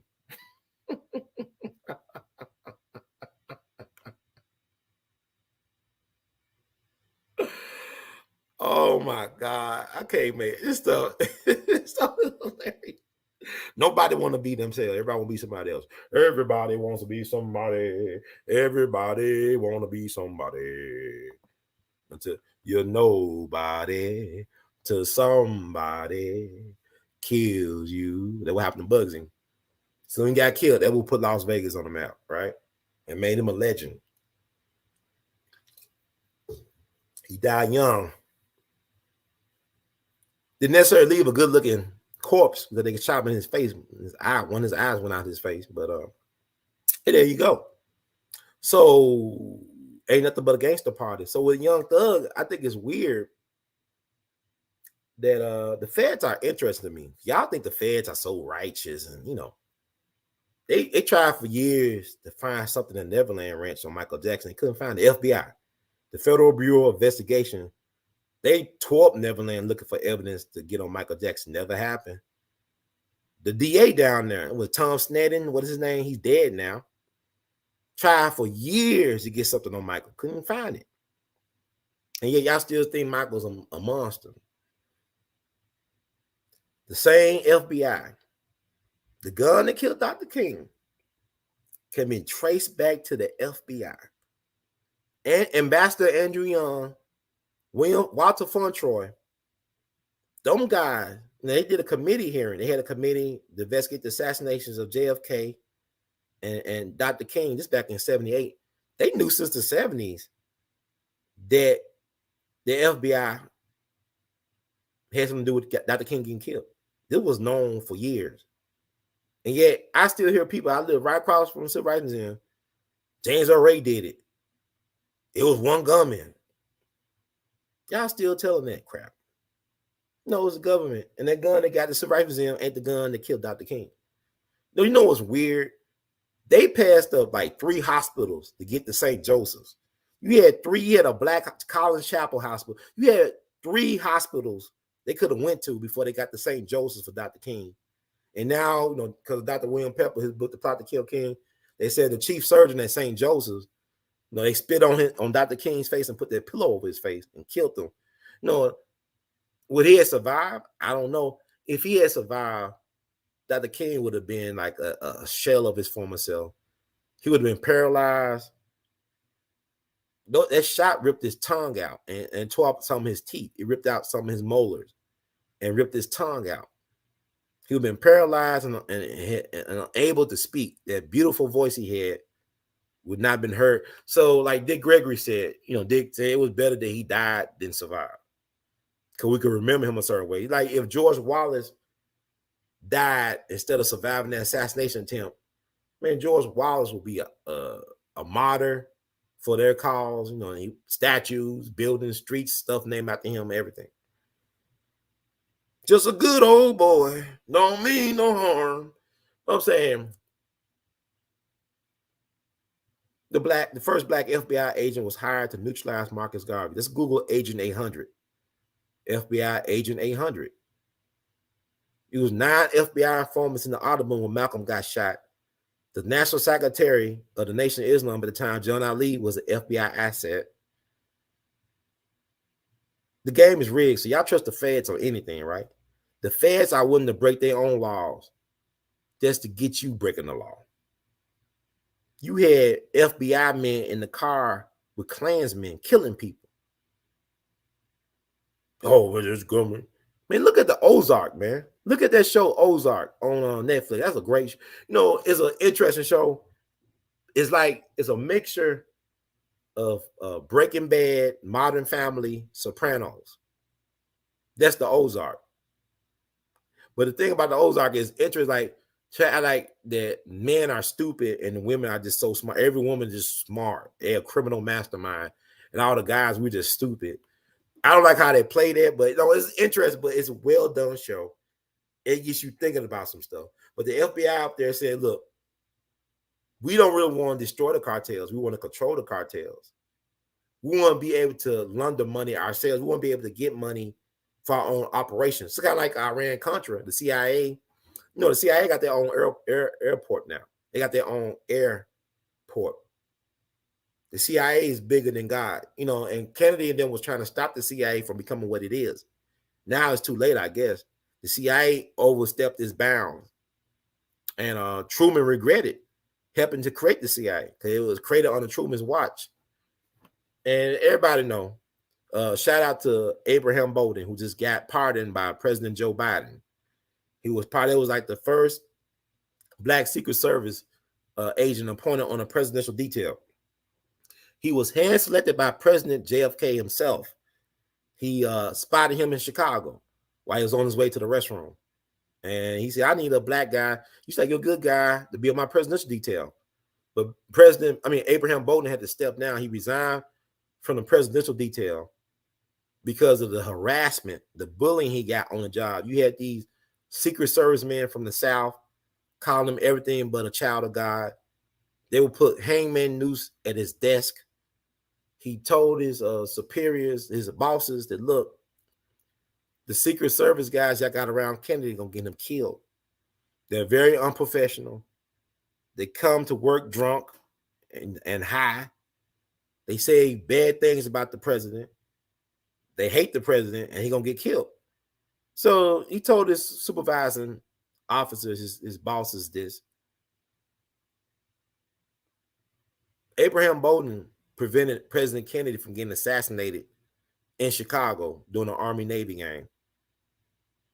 He supposed to get assassinated in Chicago. President Kennedy was supposed to get assassinated in Miami. Then they won Chicago. But Abraham Bolden found out there was some Cuban nationals with heavy artillery in the area, and he alerted his bosses and stuff like that, and they prevented it. And Robert Kennedy, who was the U.S. Attorney General, the top-ranking law officer of the land, he told his big brother, you can't go to Chicago. But they got Kennedy in Dallas. Yeah, I understand that Dallas thing is crazy because I know Judge Joe Brown was on here. Oh, they did the autopsy in Dallas. They didn't do the autopsy in Dallas. They did it in Maryland. And really, it went against Texas law. They're supposed to perform the autopsy in Dallas at Parkland Hospital. They should have been in Dallas, where the president got his autopsy performed. Had they done that, things might be different today. We might have had more truth come out quicker. But they rushed his body out of Texas to Maryland so they could manipulate the autopsy results. But, Kennedy fired some top CIA guys. A.L.L, Dulles, who got an airport named after him out in D.C., the Dulles Airport, and this guy named General Charles Cabell, whatever. Those like some top CIA guys. They were mad at him. Kennedy went to Dallas. General Charles Cabell's brother was the mayor of Dallas, Earl Cabell. They changed his parade route at the last minute. There was no reason why Kennedy should be going down Elm Street with the high-rise buildings unsecured. That's a no-no. Why did the Secret Service do that? And they was drunk. They got drunk the night before. They was at the stripping clubs getting drunk and high. Secret Service. And so Kennedy head got popped like a watermelon. Then the driver, William Greer was about 50-something years old. Why is he the driver of the presidential limo? No disrespect to people. I'm almost 50 myself, but I'm just saying. Think about it. They got some 50-something-year-old dude driving the president. And he's not even from America. He's from Ireland. He was born in Ireland, over the United Kingdom. His commanding officer that was sitting next to him told him to step on it. We've been hit. This dude is going to stop and pause and turn around and look. President gets shot and then he takes off. That's a no-no. That's a no-no. Jackie was mad as hell. Jackie O. She was mad. He apologized, but she was mad as hell. And rightfully so. Because, what if he, just, when they say we've been compromised, just speed off. Yeah, you gonna take a picture or pause and look back. You know, William Cooper said that he believed that the driver shot Kennedy. When he turned around, he looked at the Zapruder film. The Zapruder film been compromised too, but you know, it's like you got some type of silver object pointing at the president. Who knows? But you know, it's a lot of stuff. But Abraham Bolden warned them. He warned the Secret Service, y'all gonna get the president killed. And so before he was able to testify before the Warren Commission, they got him on some trumped up bribery charges. You know, the Secret Service ran out the Treasury Department. I don't know if they run the Treasury Department today, but Abraham Bolden was the Michael Jordan of Secret Service agents. He brought up a lot of counterfeit rings. He broke up a lot of counterfeit rings in Chicago, dealing with organized crime, counterfeit rings. And so the judge sent him to the prison like Leavenworth, where the folks he sent to prison was waiting for him. They'll kind of kill that man for several years. He spent almost 6 years in prison. Got paroled in 71. Been fighting to be exonerated. They pardoned him. See, they ain't doing him no favors. He lost a lot. He's a real authentic American hero. A hero. This dude was a gifted trumpet player. He went to the same high school as Miles Davis in East St. Louis. Well, he should be a household name. And I didn't even know he was pardoned until like a couple of days ago. I said, he got pardoned? But the thing about it is, it's like he said, what type of pardon is it? Is it because I did something wrong and y'all forgive me? He did everything right and he was punished for it. He did everything right and he was punished for it. He needs to be exonerated. But to be exonerated is to say what? That the U.S. government was and is complicit and guilty in the assassination of a sitting president. They can't exonerate him because to exonerate is to tell on themselves. So this is the government or the people, like, you know, state, feds, you know, RICO, because the RICO that's against Young Thug is it Georgia. Georgia is one of 33 states that adopted the RICO. And they're using against Young Thug and so-called street gangs and rap. It's a war on rap. You know, they have a thing called the hip hop police. Y'all heard about the hip hop police? It's a documentary about the hip hop police. It came out some years ago. This has always been around, even in jazz. When I talk about Joe Glacier, he snitched on Billie Holiday. That's how the government started going after Billie Holiday, because of her manager, Joe Glacier, who was a mob guy, Jewish mob, connected to the Al Capone mob. Dude that killed Lee Harvey Oswald, Jack Ruby, connected to Al Capone mob. Jewish mobster. Come on, man. I'm just saying, open your eyes. So this government destroyed Abraham Bolden's life. And thank God he's still around and he was able to get that pardon, but he deserves to be exonerated. You understand? He didn't do anything wrong. He just did his job. So y'all think the government, you know, really got an airtight case against Young Thug? I don't know. Where's, you know, they say, you know, rival gangs, but the country was built on war, was built on gangsterism. American history is a gangster rap album. Like Pac said, niggas been dying for years, so how can they blame us? Ain't nothing but a gangster party. You know, they love Frank Sinatra. They love Jesse James. They love Billy the Kid. Y'all got no love for Young Thug? But I'm just saying, this stuff is crazy, man. And people got to wake up. That's all I'm saying. Like, you know, Young Thug. I actually like Young Thug music. I like some of his music. I like the collaborations. I like the stuff he did, Meg Thee Stallion, the Migos. He's very gifted, and it's unfortunate. It's how it be sometimes.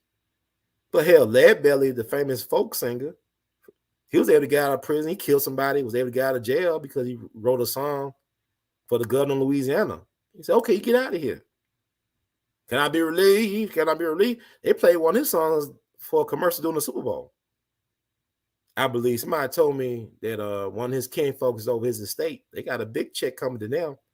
So anybody could be redeemed. You know, this is the 25th anniversary year of Mike Tyson biting Evander Holyfield's ear off.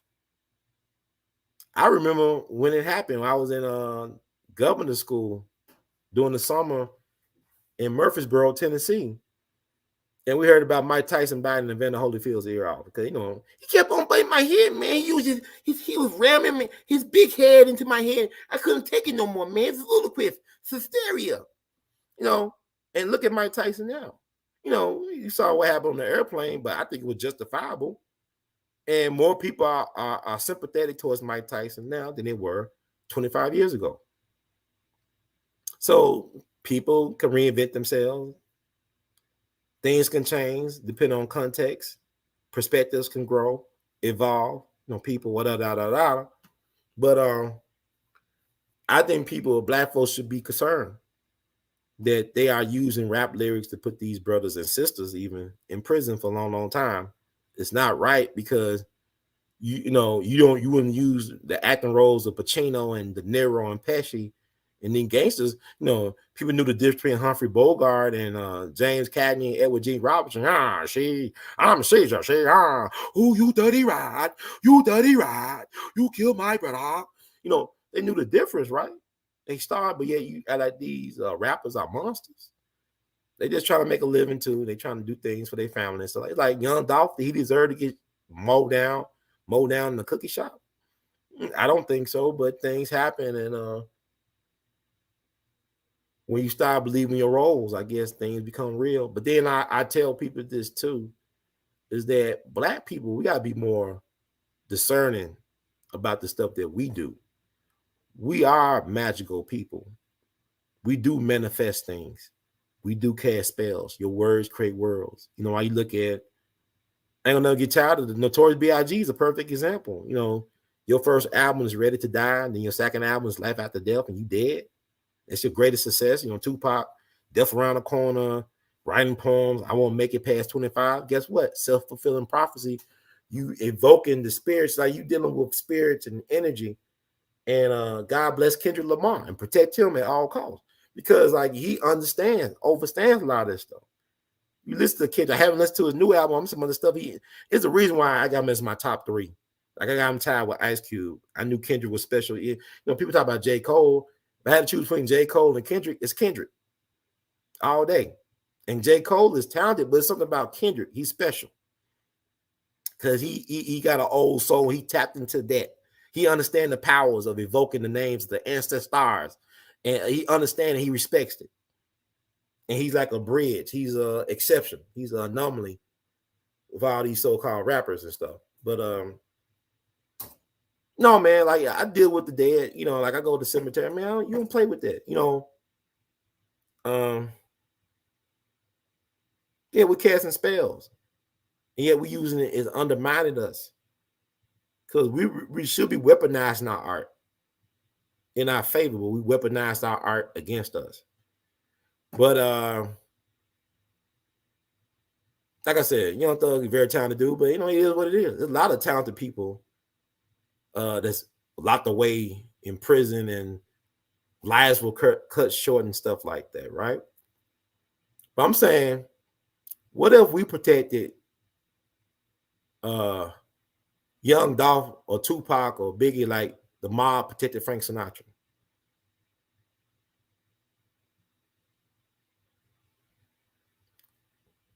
What if we protected our artists like the mob protect their artists? In particular, somebody like Frank Sinatra. There's a phone call recording that's online. It should still be online. Where Tupac was talking to Monster Cody. We just lost Monster Cody not too long ago. One of the coldest, badass Crips of all time, right? But he turned his life around, whatever he had, his personal demons. But there's a recording of Tupac talking to Monster Cody for about almost 30 minutes. How they wanted to organize the street gangs and stuff and unify. Tupac said, I want to work with Al Sharpton. Al Sharpton was an informant. He was a rat for the FBI. We all know that now. But Tupac didn't know that back in the early 90s. Then Al Sharpton working for them boys. But, there's a reason why they kill our people, man. Like they killed Tupac got out of here at 25. They took out Fred Hampton at 21. They got Malcolm and King out of here at 39. Mega got left out of here at 37. We're not even allowed to reach our prime If you're a black man that's concerned about the plight of your people in this planet, in this space, in this matrix, they won't allow the best of us to reach our prime.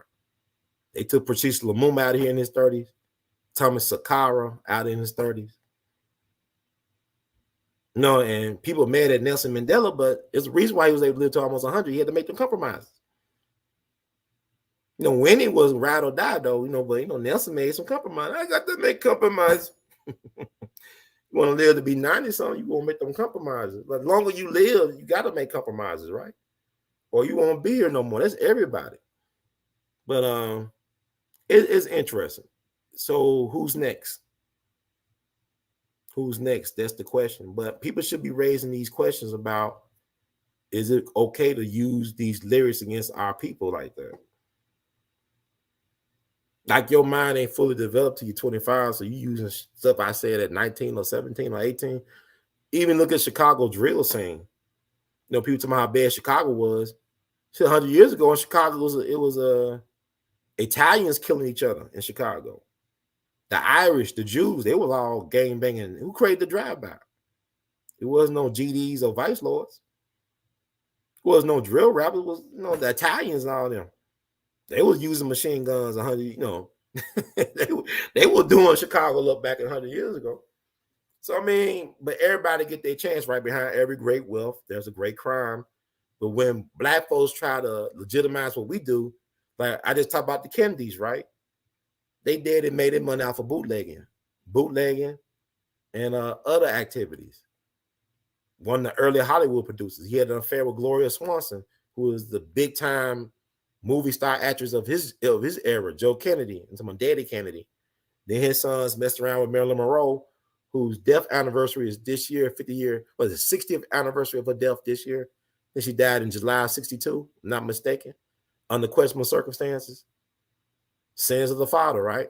But they was allowed to legitimize their wealth. Excuse me, when President Franklin Roosevelt, started the Security Exchange Commission, he allowed Joseph Kennedy to be over the Security Exchange Commission. This guy made a lot of money off of insider trading. Stock market crashed 29. His stock didn't crash. It sailed. He soared. He built his family fortune off of insider trading and stuff like that. And so people question Franklin Roosevelt's wisdom in making him the first chairman of the Security Exchange Commission. And Roosevelt told him, said, look, it takes a crook to catch a crook. It takes a crook to catch a crook. And Franklin Roosevelt, his maternal grandfather, Warren Delano Jr., made the family fortune by selling opium to the Chinese. So his family fortune, this is a president of the United States. His family fortune was made by selling opium to the Chinese. A lot of people believe that one of the reasons why Franklin Roosevelt wanted to get back involved or wanted to get involved in World War II was so that he could take back control of the Golden Triangle for his family. See, the real American gangsters started Ivy League schools. They started family dynasties. They were allowed that privilege. But when we as black people try to do that stuff, we get railroaded.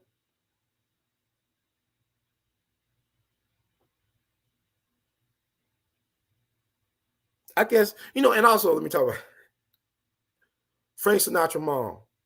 Whatever happened to Frank? They don't really talk about Frank Sinatra mom, right? She was a badass, right? She was like 5 foot tall, 90 pounds, wet. And, she ran. She was a matriarch, man. She was like, she was a gangster broad, but she actually died in a plane crash in the mountain back on January 6, 1977. She was on her way to her son's concert, and she was on a plane with 3 other people. They all perished. And what's crazy? Dean Martin's son, Frank Sinatra, running buddy with the Rat Pack, his son crashed into the same mountain about 10 years later. I believe 1987. His son crashed into the same mountain that killed Frank Sinatra's mom. That stuff crazy. You can't make this up. Can't make it up. But man, it's fascinating. Just digging at the just a little bit of digging could give you some interesting perspectives and information about some things. So I think there's I didn't really talk about Young Thug like that. I mean, everybody talking about, but I just was interested. I just wanted to take the time to talk about Frank Sinatra and how it's ironic that he does not get the same treatment. It's kind of like with look at Elvis Presley and Jerry Lewis. They don't get disrespected like a R. Kelly. No, R. Kelly and Elvis got the same birthday. I think January the 8th, if I'm not mistaken. R. Kelly is a hell of a musician and an artist. Stevie Wonder's birthday was on May the 13th. Stevie Wonder is great. I mean, God bless. The world is a better place because Stevie Wonder exists. And he has contributed so much. But I was listening to his song Hey Love on repeat yesterday. But I would think about, what, R. Kelly did a hell of a great job of his own rendition of that song. And R. Kelly, it was said is that he is in prison on some RICO stuff. How is he RICO? He was trying to be what Hugh Hefner was, but he can't be what Hugh Hefner is or was. Bill Cosby being sued by a lady who claimed that he took advantage of her at the Playboy Mansion when she was underage. First of all, why is she at the Playboy Mansion underage? And why isn't that Hugh Hefner's estate never been attacked in this Cosby BS? Why is everything on Cosby? If he met you at the Playboy Mansion and you were underage, shouldn't his estate be liable? Should Playboy be liable too? Should they be getting sued in civil court too? See, people don't ask a lot of questions, but they got R. Kelly on RICO, and he had women at his house that wanted to be there. These were no underage girls. He had women in their 30s coming to live in his home on their own, under their own will. They act like he was trafficking women, and it's just weird. And we okay with that. It's like we okay with dudes going to prison for football numbers over rap lyrics. Where's the body? Where's the evidence? You can send somebody away for hundreds of years based on a rap lyric? And black folks, okay, y'all talking about votes. They ain't counting your votes. Y'all so passionate about some BS that white folks laugh at us about. Now, I talked to the elders. Y'all want to say, well, the elders fought for the right to vote. No, they didn't. No, they didn't. This is what the elders told me. And these ain't nobody. These ain't no couch potato elders. These are the folks that put in the work. They was on front line. They were not only were they marching and singing, they were throwing Molotov cocktails and getting in shootouts with the law and with the Klan. Why hasn't the Klan faced no RICO?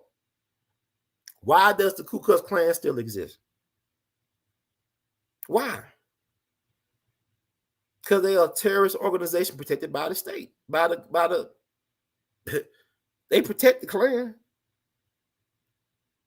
Why do they exist if they got this history, right? But y'all okay with R. Kelly sitting in jail, in prison for RICO? They're like he was John Gotti or Carlo Gambino. Hell, Carlo Gambino never had a RICO. He was still alive when RICO was. I mean, he didn't die like maybe, I think Carlo Gambino died in either 76 or 77, and RICO became a law in 1970. RICO was used to break up the 5 families in the 80s. Rudy Giuliani made his name. This is Italian on Italian crime. Italian on Italian crime. Rudy Giuliani put a lot of them bar bosses in prison back in the 80s. Had Paul Castellano lived, he probably would have died in prison instead of in front of the steakhouse. He would have died in prison. Because a lot of them mob bosses, like Carmine Persico, there's Carmine Persico. He just passed away not too long ago. Been in prison since the 80s, man. You got Nicky Scarfo from Philly, crazy, insane Nicky Scarfo. He died not too long ago in prison. So RICO, it was meant for those type of dudes. It was meant for no street guy or no corner boy or D boy. And it's a black woman they're using to put these guys in prison forever. See, black women, that black woman down in Fulton County, so actually a good sister, I guess. I don't know, but I'm just saying all this black girl magic, storing the black family magic. But if Young Thug did, anything, that they could prove, then by all means do what you do. But know that the federal government, that the government period, local, state, federal, don't play fair. They don't play fair. And they do play favorites, but they don't play fair, but they do play favorites. They're very selective in who they go after, you know. Because my thing about Mike Vick is interesting. Y'all still mad at Mike Vick. Y'all talking about some Kevin Samuels. Y'all still mad at Mike Vick, but I'm right across the river from Arkansas where they had the dog tracks. I don't know, they still run dogs over there, but can you imagine how many greyhounds they put to sleep every year from the dog track? Y'all talking about some Mike Vick and his dog fighting circle, legend. And he did his time, but y'all still mad at Mike Vick. But y'all ain't mad at Joe Biden, though. But y'all mad at Mike Vick over some dogs. But y'all ain't mad at Joe Biden about some Negroes being incarcerated. Families being broken up. Okay. Y'all play favorites, but it ain't about being fair. But no, man, there's a lot to think about. But R. Kelly should not be in prison. Because, like I said, I went to school. I remember when them girls used to brag about dating dudes in their 20s and 30s. You'd be girls in middle school dating guys in their 20s and 30s. Everybody knew about it, even the family. Everybody was okay with it. So this is nothing new. But I'm not saying that, my thing is, I think I did enough. I think this is good. I think this is great.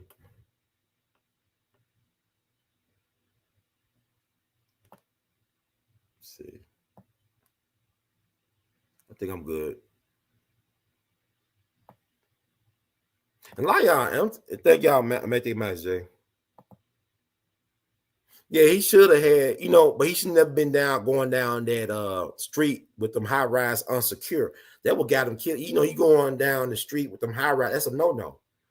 I remember the last time that Pope John Paul II came to America. I was blessed. I guess I was blessed. I was going to school in St. Louis. They tried to kill Pope John Paul back in the early 80s, I think. Was it the early 80s? He was almost assassinated, but he went by Washington University in St. Louis where I went to school. Over there by Forest Park. Folks from St. Louis know what I'm talking about. Forest Park, Washington University, University City area. They had the Pope going down the street, and he was in the Pope mobile, but he had a big plastic bubble on the top of the car to protect him because he almost got assassinated those years ago. And that was his last visit to America. And it was weird because I don't know if it was him, but it was like everything was so peaceful. The weather was amazing, sunny, birds chirping, people extra nice to each other, extra patient, and had a lot of gratitude. So we saw the Pope. It was like amazing. I mean, I'm not a religious person, I'm not into it, but I just thought that the atmosphere was amazing. Soon as that joker left St. Louis, I think the weather dropped 40 degrees and started raining or something. I don't know. It became windy and weather dropped. It was interesting, but they had the Pope protected. Even with the Dave Chappelle thing, he should fire his security people for whatever. They failed. That dude should not have been able to touch Dave Chappelle if they were doing their job. It's like that's the security that Malcolm got at the Audubon, what they did Dave. And I'm gonna talk about that on another show because I've been on here long enough. But yeah, he should never went down that street and he should have had a top over the car. But Abraham Bowden was the scapegoat. You know what I'm saying? Because if Biden had exonerated Abraham Bowden, that right there would prove that, hey, the government killed Kennedy. And a lot of people do know that the government was involved. There's no, the people that investigated Kennedy's death on the Warren Commission were who? Allen Dulles, the guy he fired from the CIA. How Shakespearean is that? So, yeah.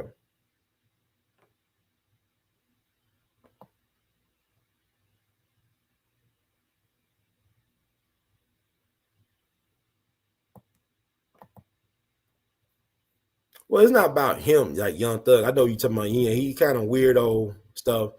But I'm saying like today him, but tomorrow who else? Like, laws are made to protect the guilty as well as the innocent or whatever.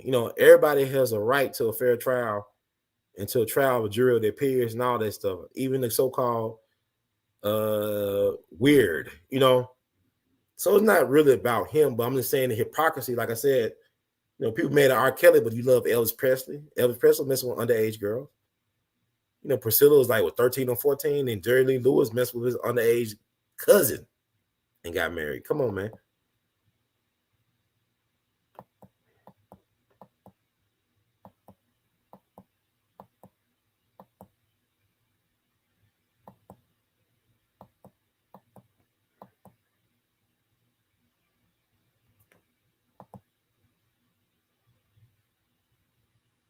Yeah, we are our worst enemies, man. You keep on, black people funny. We keep on talking. We need allies. We need reparations. Why would they give reparations when the world ain't based on fairness? Reparation implies that the world is about fairness. It's not. It's about what you can get away with. Joe Kennedy, once again, to go back to Joe Kennedy, the patriarch of the Kennedy family, the one America's royal family, he said something to the effect that it's not a crime unless you get caught. It's not a crime unless you get caught. That's the American way. It's all about how much can I get away with, not how much do I need to pay because I owe these people this stuff. Because they built this country and gave us our cultural identity and our economic infrastructure. Because the first thing traded on Wall Street was what? Black people.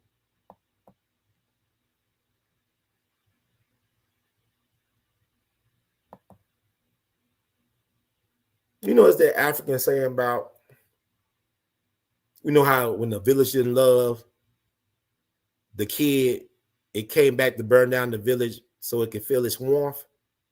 See, we are like Dr. Frankenstein. We create the monsters, but the monsters ain't the real monster. It's the person or people who created the monsters. So Dr. Frankenstein was the real monster. Frankenstein wasn't the monster. It was misunderstood. So there's something about with our young people. See, it's gonna be hell to pay, because I'm 42 right now. So I don't know how they're gonna be treating the old people 25, 30 years from now. Based on how the young people are now. God be with us all. It's gonna be interesting, man. So we gotta think about it, man. We gotta think about it. If the children are the future, treat them right now, then in the present.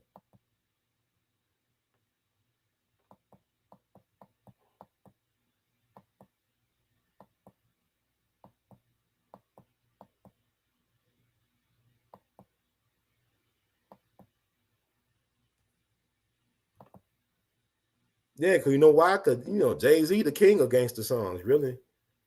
I got him number 2 on my favorite of all time list. But Jay-Z, he built this whole career out of singing about the dope gang. Of course, he's gonna advocate for that. He's a billionaire. You don't want to go to jail.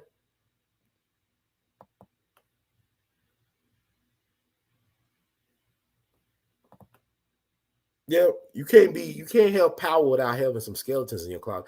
They won't allow you to have any real power unless they got something on you. Jeffrey Epstein was a powerful guy because he had stuff on powerful people. He was a blackmailer, extortionist. And the powers that be glad he gone, or is he really gone? Information is power, knowledge is the currency of the universe.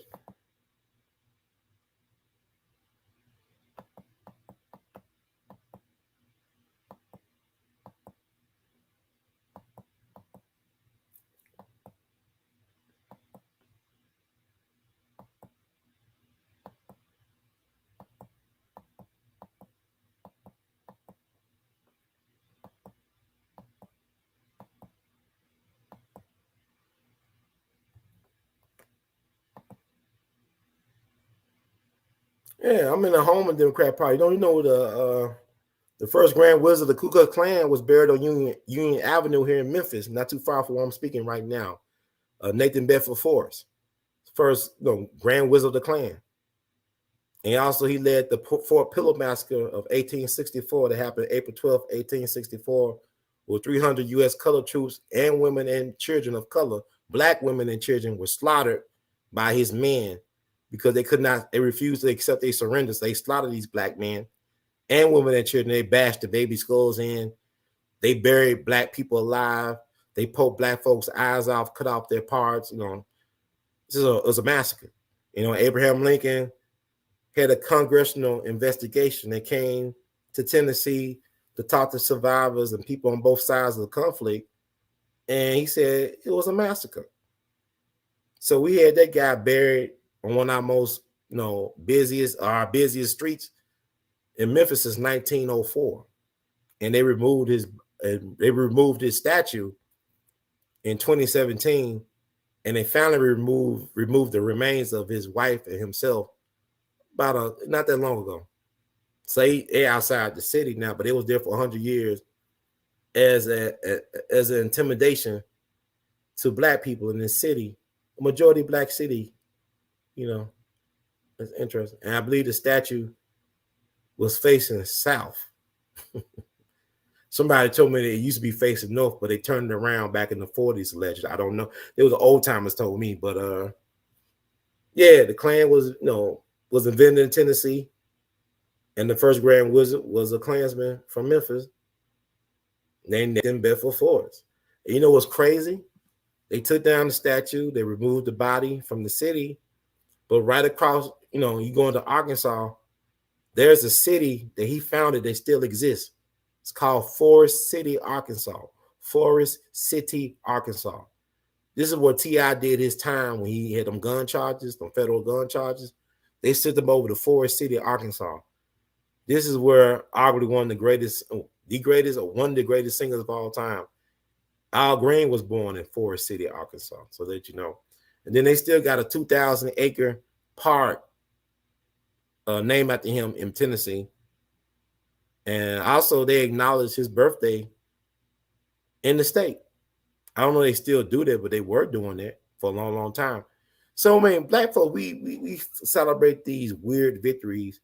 Yeah, they moved the statue and the body, but he still got a city named after him. He still got this big state park named after him. They still acknowledged his birth as a son of Tennessee. So who's really winning? We think too small. Moving statues and flags and stuff. I don't know.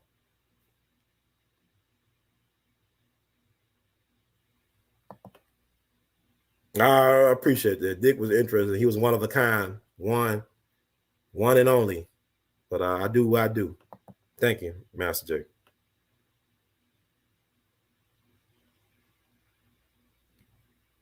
There's so much to talk about, but yeah, but I don't. The young thug leaves stuff to be desired, but it's not about him. It's about is it okay? It's like it's a double standard. Could you use like I said, movie stars, like people, Hollywood movies? Can you use a person that acted in a certain movie? Can you use their role against them in court? Now you got the Johnny Depp and the Amber Heard thing going on, or it was going on. I ain't really been keeping up with it and such, but these are actors.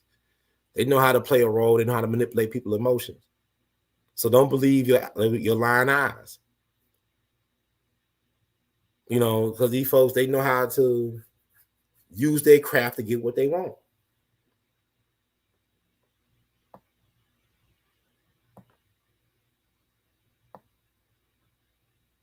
So that's it. Okay, y'all good? We good. Thank y'all for tuning in and tuning out to get in tune. If you like the words for Brother Herb, please spread the word. We All BTV, YouTube. You can support the movement. Cash App, $ R2C2H2. You can Google Pay, PayPal, your support. R2C2H2 at gmail.com. You can Vimo your support at R2C2H2. Also Zelle it, 901-299-4355. You can buy and wear Artivist art. This is my Robert Johnson, one of my Robert Johnson shirts. Go below the video description box. Access our official Teespring store. Go from there. I have some more stuff uploaded.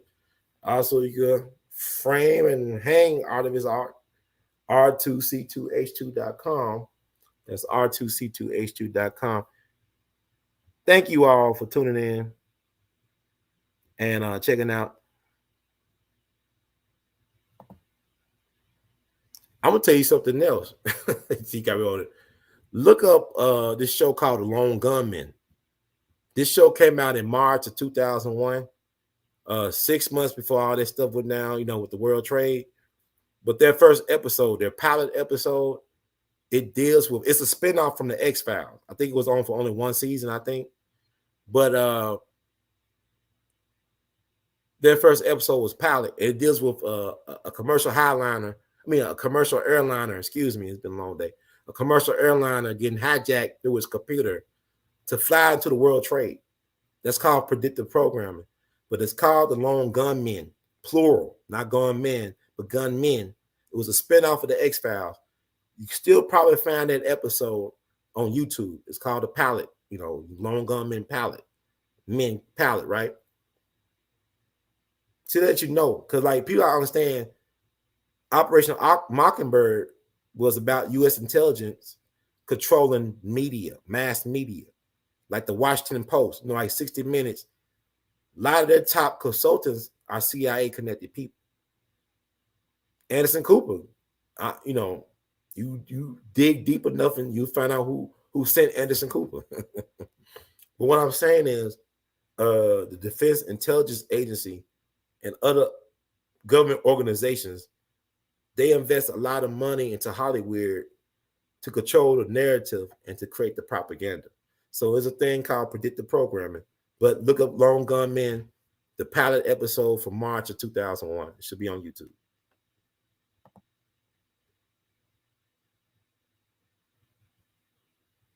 Yeah, please do, Master J. And thank y'all for tuning in. Know that the best is yet to come. We love you madly. Just want to make sure I do a show to feed the people. And y'all can take what y'all want to take from the show. Hopefully it could be a benefit. And until next time, look for me in the whirlwind. Because we all be in it to win it. And we love you madly. Peace.